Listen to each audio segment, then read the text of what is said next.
Olá pessoas, tudo bem? Primeiramente, desculpa pela minha voz, eu tô um pouco doente e não tô 100% recuperada ainda.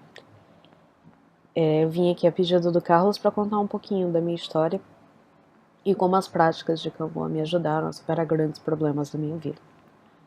Vamos começar pelo começo. Eu sempre fui uma criança muito solitária. Do tipo, quando eu era pequenininha, na minha escolinha, tinha um papagaio. E esse papagaio conversava com todas as crianças. Sendo que quando eu ia conversar com ele, ele não falava comigo nunca. E não era só o papagaio que me ignorava. Tinha os meus coleguinhas de classe não falavam comigo. Eu sempre fui muito sozinha. E eu sempre fui muito fraca, tanto fisicamente quanto emocionalmente.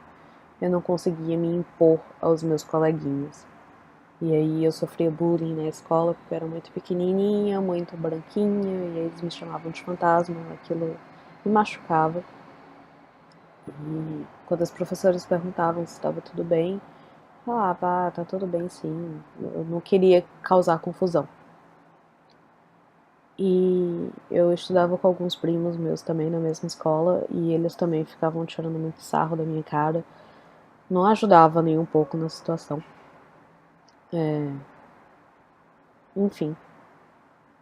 E aí eu fui meio que me retraindo cada vez mais. Eu não conversava com as pessoas, eu não me abria pra ninguém mesmo.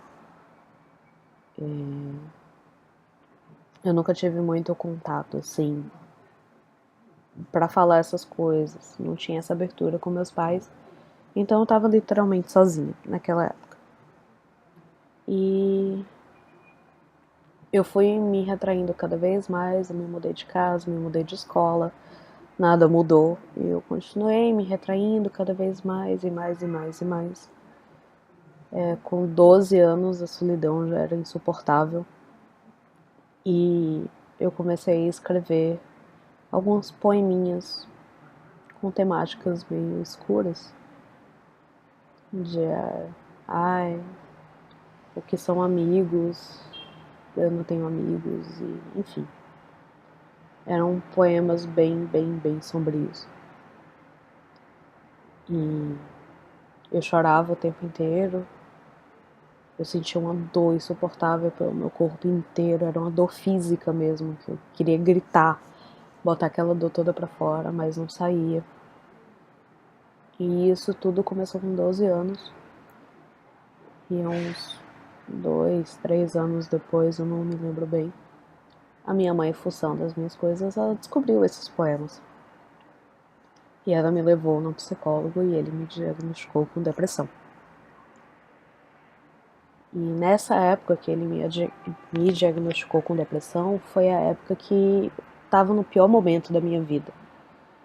Era a época que eu estava na parte mais funda do poço da depressão. E estava tão mal que eu tentei me matar pela primeira vez com 15 anos. Pela primeira vez, porque houve várias outras vezes depois também. Não é muito fácil falar sobre isso, porque para outras pessoas que sentem isso, que têm depressão, elas sabem o quão angustiante é viver. Apesar de ter momentos bons na nossa vida, que eu tive e todos nós temos, é um negócio. É difícil de explicar. Parece que a gente dá mais peso para as coisas ruins, e aí quando elas acontecem, parece que a vida inteira não vale mais a pena. E a gente simplesmente só quer acabar com aquilo. Enfim. Passaram-se alguns anos, por volta dos meus 23, 24 anos, eu não lembro bem. Eu comecei a ter outros sintomas de outras doenças. Então minha depressão, ela teve um upgrade, digamos assim, que foi, eu comecei a ter crises de ansiedade, crises de pânico. E era horrível quando eu tinha essas crises, porque eu não conseguia fazer nada, eu não conseguia me mexer. Eu ficava parada, estática, eu não conseguia sair da cama, porque eu tinha medo de ir na rua, eu tinha medo de qualquer coisa, eu tinha medo de falar em público, eu tinha medo, enfim, muita coisa mesmo. E depois de alguns anos que eu comecei a ter todas essas coisas, veio essa tradição maravilhosa que é a Julong Kanlan. E ela caiu meio que no meu colo de bandeja. Do nada, apareceu realmente do nada. E eu me lembro que eu tinha uma semana só para me organizar para ir no meu primeiro retiro, que foi o Retiro da Água, Caminho da Água. E eu moro no Rio de Janeiro e o retiro ia ser em Americana, no interior de São Paulo. E eu tive uma semana para organizar tudo, passagem de avião ou ônibus, enfim. E pagar o retiro, e não sei das quantas, foi um gasto muito grande. E eu não sabia muito bem o que esperar daquele retiro. Eu não conhecia a tradição, eu não li muito a respeito. Simplesmente caiu e eu falei, quer saber? Vamos, porque eu tô precisando de qualquer ajuda, não dá pra recusar nada não. E eu fui. E no primeiro retiro, logo do Caminho da Água, em todos os anos que a minha mente começou a gritar pra mim, dizendo que eu não aguento mais viver, acaba logo com isso, se mata.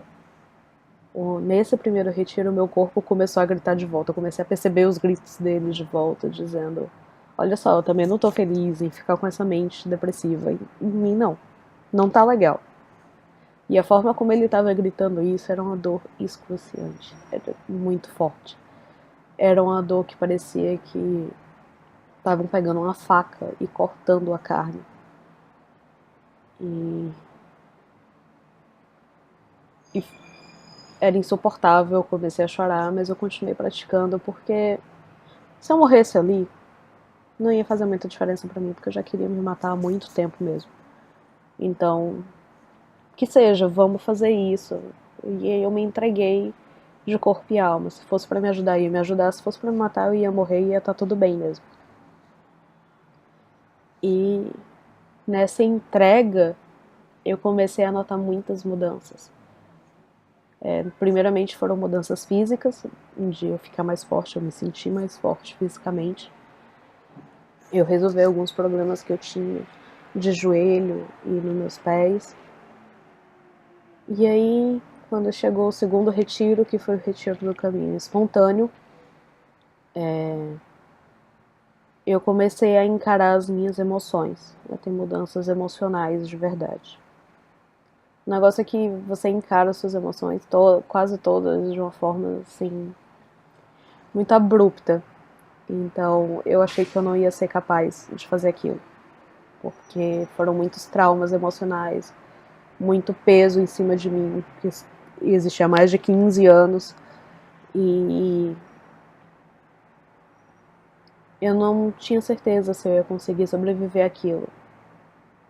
E eu só sentava e chorava e botava tudo aquilo pra fora. E foi ali que eu comecei a mudar emocionalmente. E essa mudança, ela se solidificou no retiro seguinte, que foi no retiro de Fusão 1. E depois do final da acumulação de 21 dias, eu me sentia outra pessoa e eu conseguia enxergar melhor todos os problemas da minha vida, tudo aquilo que acontecia à minha volta, de uma forma mais imparcial. Desculpa. De uma forma mais imparcial. Do tipo, ok, isso tá me fazendo mal, mas não sou eu que sou assim. É o problema de outra pessoa que eu tô tomando pra mim. E eu fazia muito isso, eu tomava muita mágoa das outras pessoas como se fosse culpa minha. Tudo pra mim era culpa minha. Era. Ai. isso aconteceu porque você fez isso, ou porque você é assim, coisa assim. E eu comecei a perceber que não era bem isso.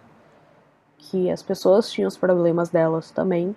Às vezes elas externavam e caía em cima da gente, mas que aquilo ali não era problema meu.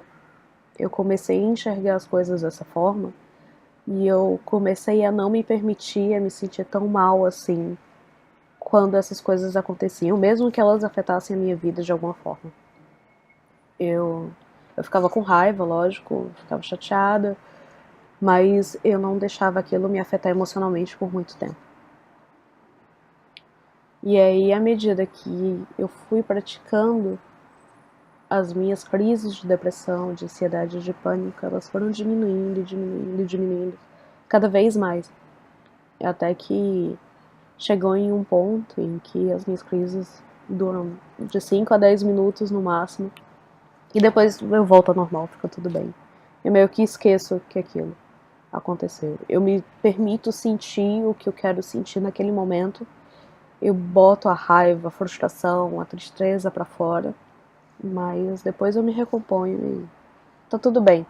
Eu sei que tá tudo bem, porque algumas coisas não são culpa minha mesmo, como eu sempre achei que fosse.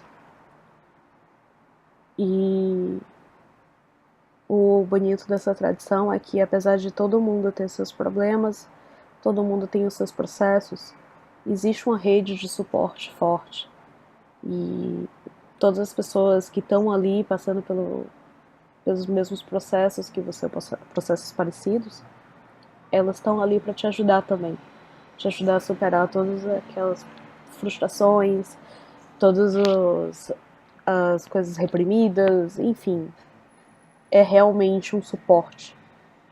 O grupo realmente se torna uma segunda família para você, em que você pode confiar neles cegamente, que eles vão te ajudar realmente.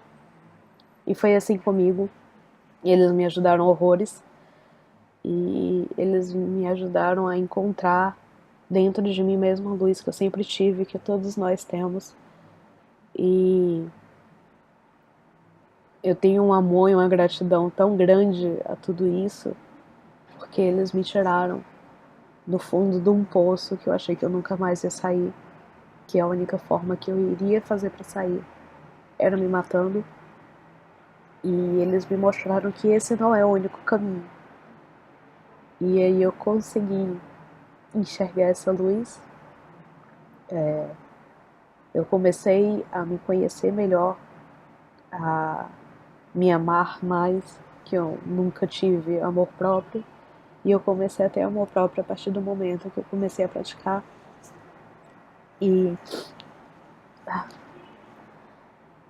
e essa ajuda foi tão grande para mim, foi uma mudança tão grande para mim, na minha vida como um todo, que depois de um ano praticando junto e agora oficialmente iniciada na tradição como a Fanchi, um dos meus maiores desejos era que eu pudesse ajudar as pessoas da mesma forma que eles me ajudaram.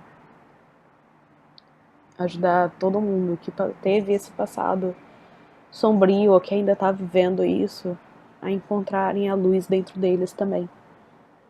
Que isso é possível.